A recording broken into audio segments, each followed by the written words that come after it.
Fala aí, GP às 10, bom dia, tudo bem? Falhei ontem, hein? Vocês já estão se acostumando que às vezes de segunda-feira não tem GP às 10, porque domingo eu esqueço. Não é que eu esqueço, quando eu lembro de gravar, quer dizer, não é que eu não lembro de gravar, mas eu passo o domingo na rua. Depois que eu fiquei 35 anos da minha vida, sei lá quantos, trabalhando todos os domingos, quando eu não trabalho de domingo, eu vou me divertir, né? E às vezes quando chega no fim da noite eu falo assim, não vou gravar GP às 10 não, tá errado, né? Tudo bem, aceito a bronca, mas não prometo nada pra vocês não. Vamos lá, vamos começar porque hoje tem polêmica. Polêmica!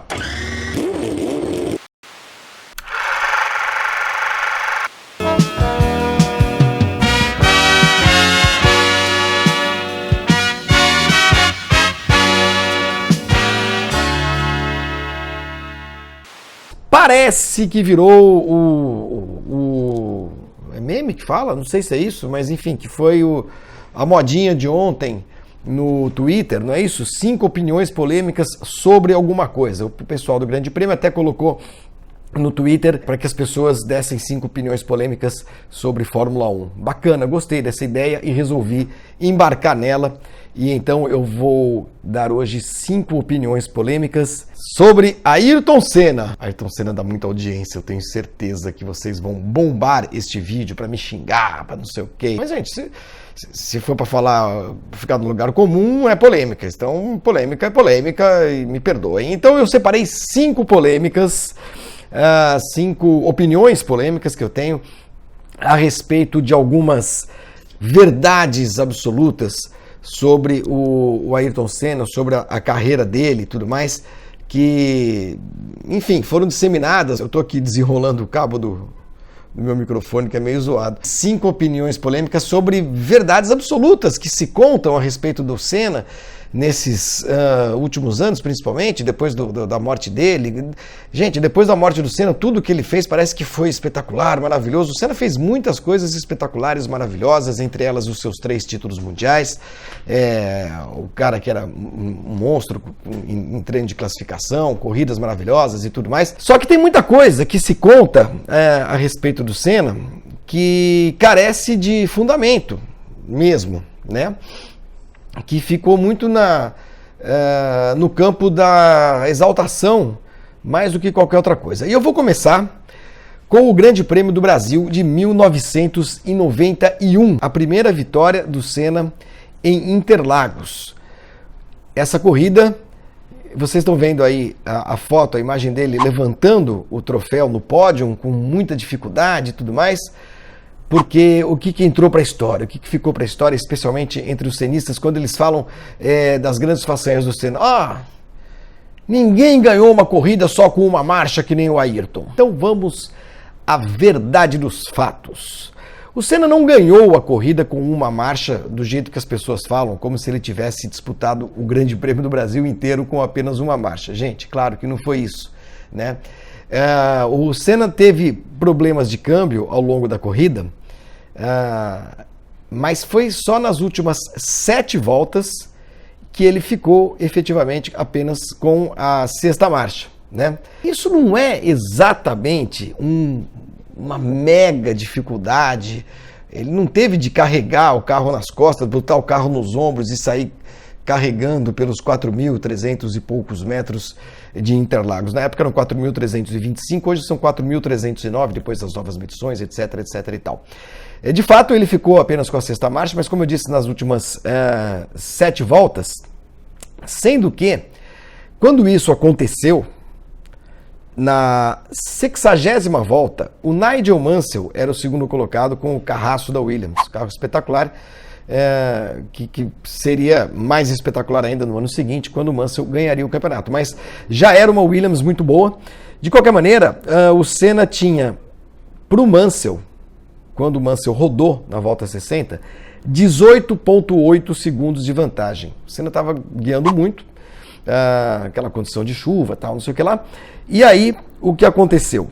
O Mansell rodou e o segundo colocado passou a ser Riccardo Patrese, companheiro de equipe do Mansell na Williams. E aí, nessa volta, a diferença do Senna para o Patrese era de precisamente 40 segundos e 496 milésimos. Foi quando ele ficou apenas com... Quando ele ficou, não. Ele ainda tinha quase todas as marchas.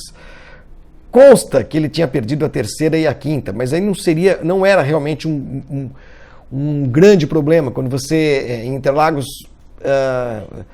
usa a quinta marcha apenas para passar para a sexta, ou para reduzir de sexta para quinta, quarta, e a terceira marcha não tem muita curva de terceira marcha para carro de Fórmula 1, não. Tem de segunda, que é a do Senna, Bico do Pato e tudo mais. Enfim, o carro estava dirigível, guiável, né? Dava dando para tocar a parada lá. E quando o Ayrton começou a ficar sem marchas, ele, como eu disse, tinha mais de 40 segundos. Gente, 40 segundos de vantagem para o Patrese, faltando apenas 11 voltas para terminar o Grande Prêmio do Brasil. Essa diferença começou a cair, porque aí o Senna foi realmente ficando sem marchas. Quando faltavam 7, ele ficou só com a sexta, e o Patrese veio chinelando, e ele conseguiu reduzir esta vantagem que o Senna tinha de mais de 40 segundos para apenas 2,991, que foi a vantagem que o Senna teve na chegada, ou seja, com mais uma volta, era bem provável que o Patrese ganhasse aquela corrida, o que seria um pecado, seria um crime, porque, poxa, o Senna lutou tanto para ganhar no Brasil, era tão difícil ganhar no Brasil, ele teve muitos azares, muitos problemas, muitos erros, desde 84, quando ele estreou. Aliás, ontem fez 35 anos da estreia do Senna na Fórmula 1, Grande Prêmio do Brasil de 84, aqui no Rio de Janeiro, Jacarepaguá.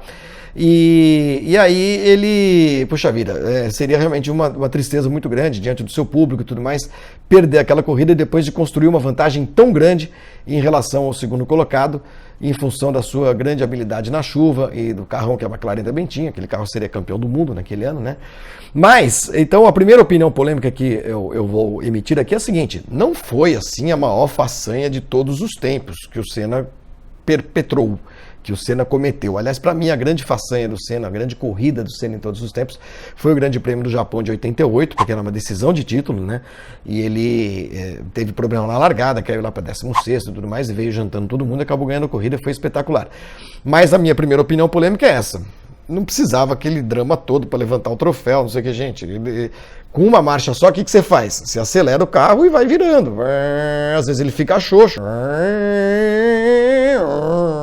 Difícil, é ruim, não é que é difícil, é ruim de dirigir?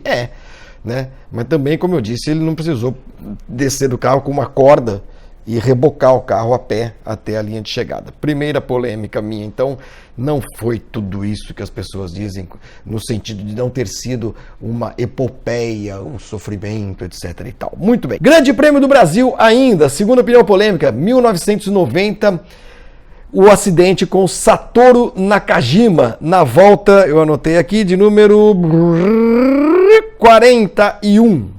Das 71 voltas do Grande Prêmio do Brasil. O Senna estava muito bem naquela corrida, ele tinha 12 segundos de vantagem para o Alain Prost, que era o segundo colocado, piloto então já na Ferrari, quando foi colocar uma volta no Satoru Nakajima no Bico de Pato. E aí o Senna se precipita e tenta colocar por dentro, na freada, o Nakajima não vê, ou se assusta, sei lá o quê, e o Ayrton perde a asa numa bobeada tremenda, né, que fez com que ele fosse para o box, trocasse o bico e ainda assim conseguiu se recuperar e terminar a prova na terceira colocação.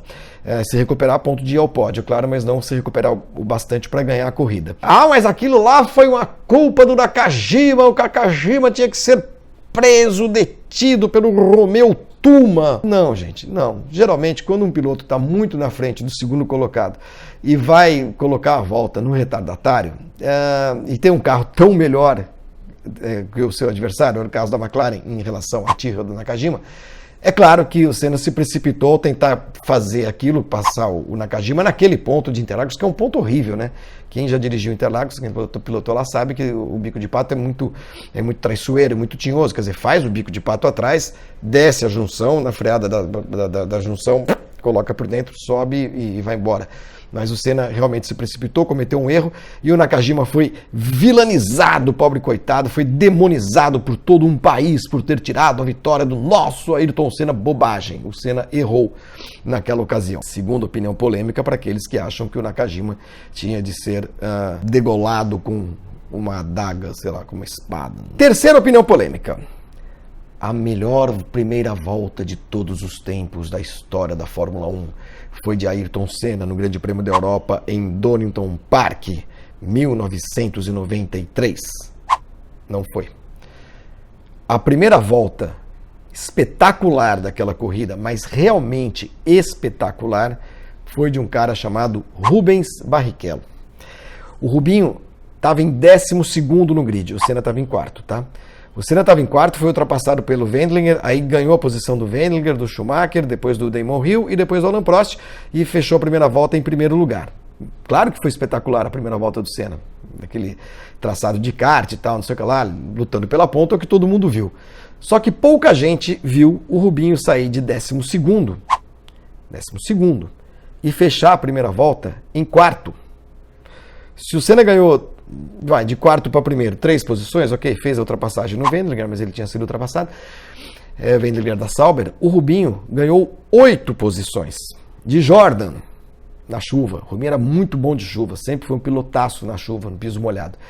E o Rubinho, naquela corrida, chegou a andar em terceiro, chegou a andar em segundo, anotei aqui, da volta 49 à volta 55, o Rubinho chegou a andar em segundo lugar. E quando ele quebrou, ele estava em terceiro. Alegadamente, a Jordan disse que foi um problema de bomba de gasolina, mas anos depois o Rubinho contou pra gente, eu não sei se ele mantém essa história, enfim, que teve pane seca mesmo, porque a Jordan não tinha terminado nenhuma corrida aquele ano, os cálculos de combustível, de gasto, de consumo, não eram lá muito precisos na equipe, né?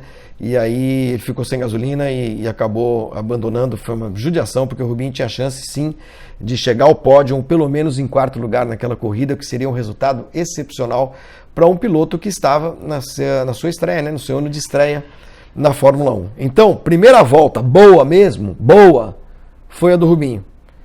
A do Senna foi muito boa, claro, mas a primeira volta espetacular, esta é a minha terceira opinião polêmica, foi a do Barrichello. Quarta opinião polêmica, vou ser rápido agora porque eu estou já enrolando demais, já estamos com 12 minutos de vídeo.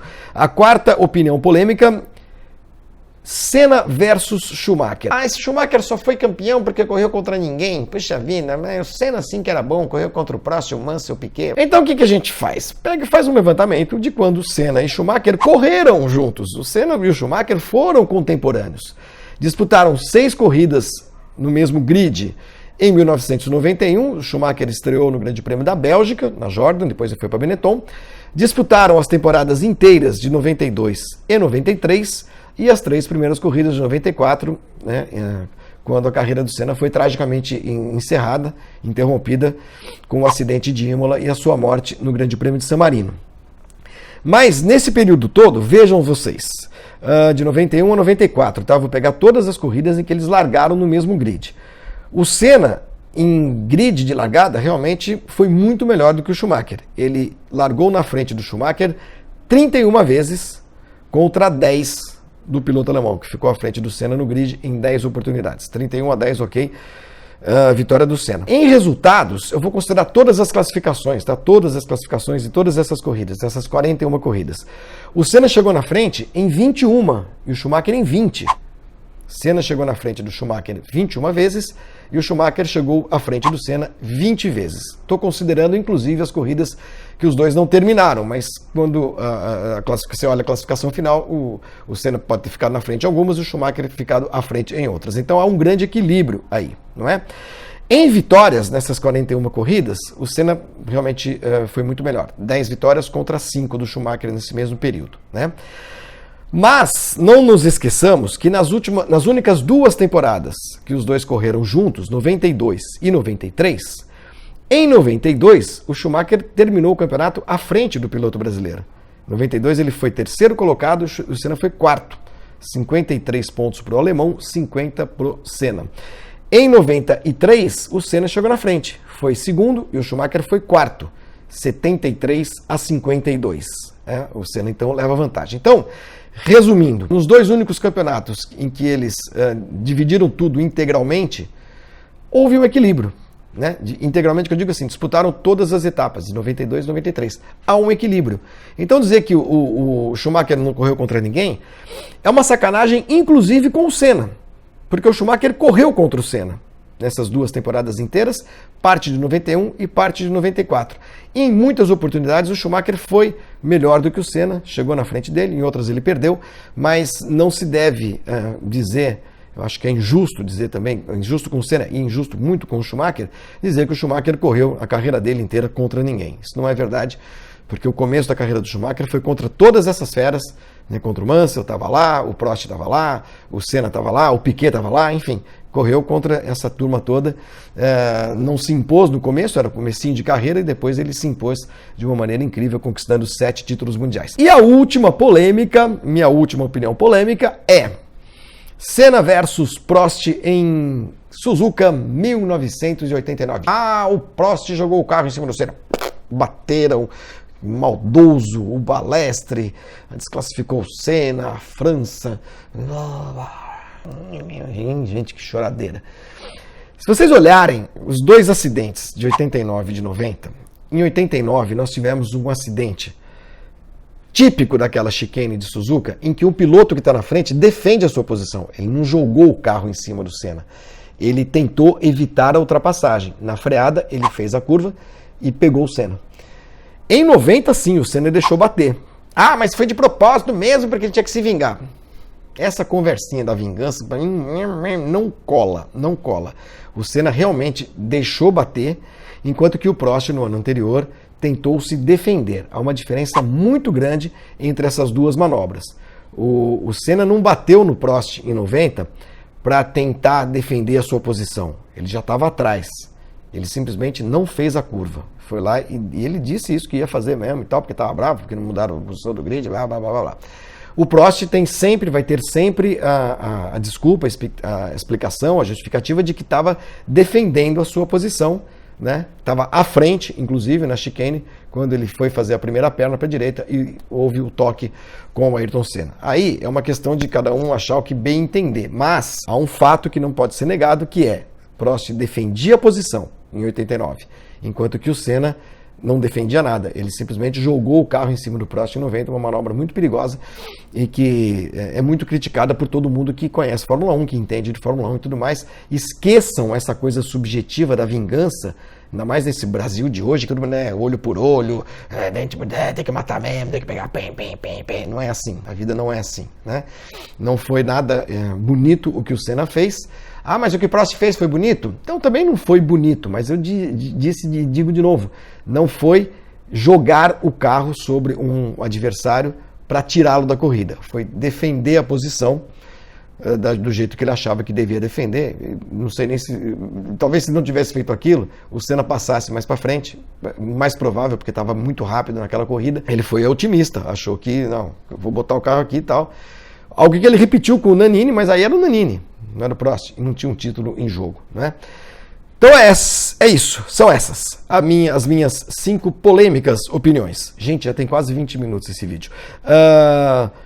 Primeira marcha, uma marcha só em 91 no Brasil, tá bom, mas também não era para tanto. Bateu no Nakajima, foi um Barbeiro, né? Não, o Barbeiro ali foi o Senna. 93, a melhor primeira volta do mundo, para mim foi do Barrichello. Com o Prost, com o Schumacher, quer dizer, disputa, equilíbrio. Essa história de que o Prost correu contra ninguém é mentira. E o duelo Senna-Prost é aquela coisa, né? Cada um avalia como achar que deve e tal, não sei o que lá, mas a minha opinião sempre foi essa, que o Prost se defendeu e o Senna jogou o carro em cima no ano seguinte, sem nenhuma justificativa na minha visão, porque esse negócio de vingança não cola, tá bom? É isso. Bom dia pra vocês. Amanhã a gente volta com mais um GP às 10. Gostaram das polêmicas? Curtir, compartilhar, se inscrever. Nós estamos quase chegando a 30 mil inscritos, hein? E eu vou para São Paulo esse fim de semana, vou procurar o meu gravador. Se eu achar, eu vou trazer aqui para o Rio, acho que quando a gente chegar a 30 mil, vai chegar logo, a gente vai mostrar aqui as entrevistas inéditas do Senna gravadas no meu gravadorzinho desde 1994. Beijos, tchau!